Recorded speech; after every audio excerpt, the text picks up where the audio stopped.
দীর্ঘদিন ধরে চলা ধ্বংসাত্মক যুদ্ধের অবসান ঘটিয়ে অবশেষে সমঝোতার টেবিলে বসছে যুক্তরাষ্ট্র ও ইরান। দুই দেশের মধ্যে রক্তক্ষয়ী সংঘাত বন্ধে একটি সংক্ষিপ্ত 14 দফার সমঝোতা স্মারক মেমো এখন চূড়ান্ত হওয়ার পথে রয়েছে।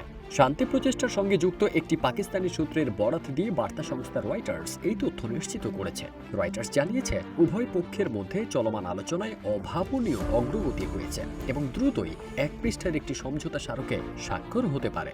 মার্কিন সংবাদ মাধ্যম অ্যাক্সিওসও এই তথ্যের সত্যতা নিশ্চিত করেছে। আলোচনার সঙ্গে যুক্ত একটি সূত্র জানিয়েছে, আমরা চূড়ান্ত পর্যায়ের খুব কাছাকাছি রয়েছে এবং খুব শিগগিরই সমঝোতা স্বাক্ষর সম্পন্ন হবে।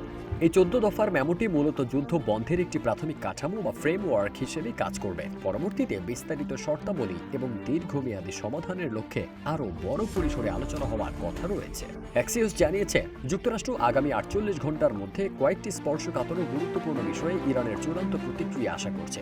এখনও কোনো চূড়ান্ত সমঝোতা হয়নি, তবে সূত্রগুলো বলছে যুদ্ধ শুরুর পর থেকে এটি উভয় পক্ষের মধ্যে সবচেয়ে অগ্রসর পর্যায়ের আলোচনা।